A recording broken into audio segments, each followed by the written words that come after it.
Good morning, grade 8 students. How are you? Welcome back to our class.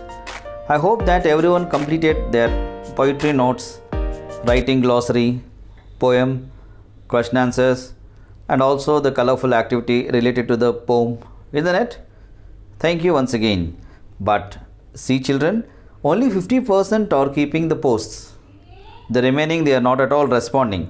So I want all the three sections of 8th should post the pics to me duly without fail. Okay.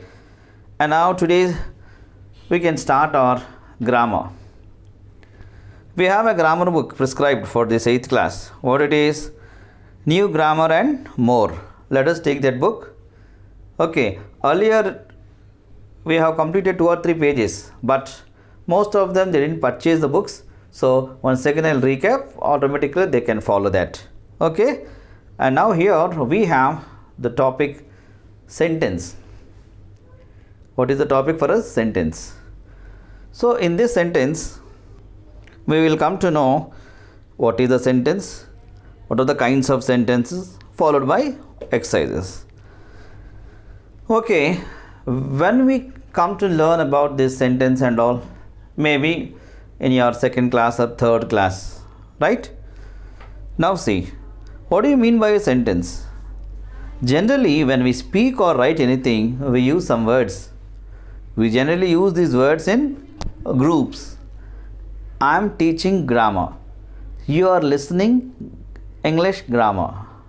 So, I am teaching English grammar. So, a combination of 5 words with a meaningful sense. Automatically it is called as a sentence. So, what was the definition now? A group of words which make a complete sense is called a sentence. Understood, children? Okay, now come to the kinds of sentences. How many of them are there? There are 4 kinds of sentences. What are they?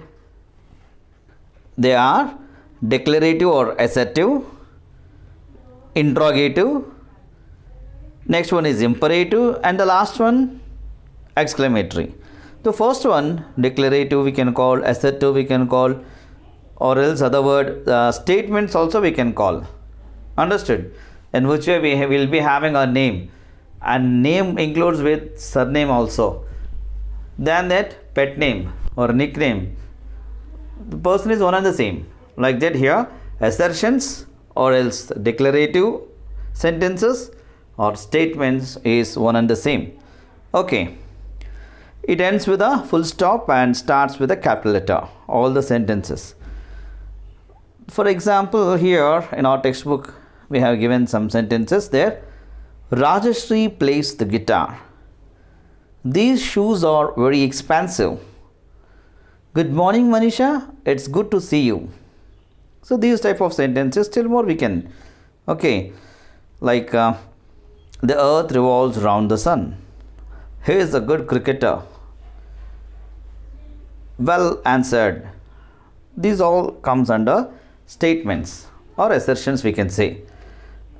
And the second one is interrogative sentences. Interrogate means to question. Means the sentence starts with a capital letter and ends with a question format, WH format, or how this. See, we have some examples here. How are you, Rajesh? Could you help me in this project? Do you have these books? And so on. All the questioning comes under interrogations. Let us come to the third one, that is imperatives. And here this imperative, what is an imperative sentence in the sense? Which is represented in a polite manner or in the form of a request, command, order, wish, etc. comes under imperative sentence. It is divided into commands and request. Okay. Don't lean out of the window. How can we take it? As a command or as a request? It's a command. Please give me a book. I'm absent yesterday. I'll copy the notes and give. It is a request. We can't ask in a affirmative way. or in a commanding nature. Please give me a book. We can't say like that, isn't it? And here the examples are given that please give me the grocer's phone number. You should visit a doctor today. Requesting. Orders. Complete the work by evening. Complete your notes. These are all the concepts, commands and requests comes under imperative sentences. And the final one in the kinds of sentences is exclamatory sentence. What is exclamatory sentence? It's nothing but sudden and strong expressions or emotions, strong emotions which comes under exclamatory. Here exclamatory marks will begin with how or what, and they may come in the sometimes at the starting or at the ending. Wherever you can get an exclamation, you have to keep the exclamatory mark without fail. Okay, here we have some examples. How nice of you to have come. What a beautiful morning. What a splendid house it is. So we have to feel the sudden emotions, isn't it? And one more thing is, we have discussed about declarative or assertions or statements which starts from the capital letter and ends with a full stop. That's most mandatory. And the second one is interrogatory. It also starts with a capital letter but it ends with a questionnaire, means question mark. And the third one is exclamatory sentences. It's a form of commands and requests. It also starts with a capital letter but ends with a full stop. Okay. And last one, exclamatory mark of sentences. It is with an exclamatory mark. Compulsory, we have to use that. Understood, children? Now, open your workbook. Come to page number 4. And here we have A, exercise A. Circle the correct options to identify the kinds of sentences. And next one in the page number 5, we have add the correct punctuation mark at the end of a sentence, that is B. And C, use the given words and phrases to make sentences as directed. Means you have to, they will be in a scramble sets or jumble sentences or jumble words. We have to make it in a meaningful sentence, and the concept was given in the brackets like interrogative or declarative or imperative and all. Okay. And the fourth one, page number 6 of your workbook. Identify the kind of each sentence. Change the sentence into 3 other kinds. Means one will be given there. You have to convert into remaining 3. For example, a sentence was given in exclamatory. The same sentence should be converted into declarative or interrogative or imperative. Okay, children? And now come along with me with the page number 7 of your workbook. Here the topic is affirmative and negative sentences. Affirmative sentences and negative sentences. What are those? Before going through the topic there, affirmatives and negatives means, for example, I am teaching grammar. That is affirmative. What about the negative of it? I am not teaching grammar. They are going to park. That is affirmative. They are not going to the park. That is negative of that affirmative sentence. Hope that you understood the concept here. Now in detailed. So here they have given that affirmative sentences affirm or state something. Like yesterday there was terrible fog in Delhi. There is something that happens every winter. If it is negative sentence here, they deny or negate something. No plane could take off from the Delhi airport. I will never travel in January again. So some negative sense will be there in the negative sentences. Here not only the affirmative sentences but the declarative sentence or else the interrogative or imperative sentences can be written in the negative, it seems.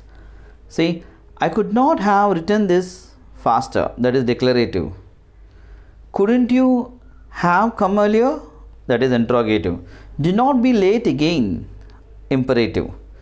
So generally negative sentences can be changed into affirmative ones, and affirmative sentences can be changed into negative ones without changing the meaning of the original sentence. Like I'm following the example that you can get connected to it. Dhruv is more generous than me. That is affirmative. I am not as generous as Dhruv, negative. So he is great than, but here Dhruv is more generous than me. Means I am not generous as Dhruv. That is the comparison. Okay. Like one more sentence if you take, Everest is the highest mountain peak in the world. So no mountain peak in the world is as high as the Mount Everest. That is negative we can take. Okay. One more example here. Everybody was present at the meeting. That is affirmative. Nobody was absent at the meeting. That is negative we can take. So some note also there we have. We often use contractions for the negative when we speak, like do not, don't, must not, mustn't, would not, wouldn't, does not, doesn't, could not, couldn't, were not, weren't, did not, didn't, are not, aren't, should not, shouldn't. But most of them, when they miss a vowel there, don't means DON apostrophe T, again they will be pronouncing the same word, do not only. We should not pronounce like that. Do not means DO space and OT, that's it, do not. When it is DON apostrophe T, we have to go with the sound don't only, but not do not again. Okay, this is the topic of affirmatives and negatives, and please come to the page number 7 and 8. Okay, and complete both the exercises. Tomorrow I will be giving you the answers in the PDF format. You can check it. Either you can write in a rough book or else in the writing skills book itself. Then later on you can fare. Anyway, you have to write with the pencil. No sir, I will write, and if any one or two mistakes are there, I will erase and write off. That's your wish. So please do all the exercises from A to F. Today you can have a time, and tomorrow Friday we don't have class, so utilize the time and complete. Children, did you listen? Did you watch total video now? Now it's the time for recap. What did you understand? Now we came to understand what is a sentence and how the sentence constructs with a complete sense. And again the sentence is divided into 4 kinds. Vice versa, what are those? Assertions or declarations or statements. And the second one is interrogations with question marks. And next, commands with full stops, divided into 2 concepts. What are that? One is imperative into commands and requests. And the fourth one, exclamatory type of sentences. And along with this, we will be having affirmative and negative. Affirmations means affirm, which states something. And then negative means negative of it. Isn't it? I am teaching English grammar. That is affirmative. If it is negative, I am not teaching English grammar. Isn't it? So, hope you understand the class today.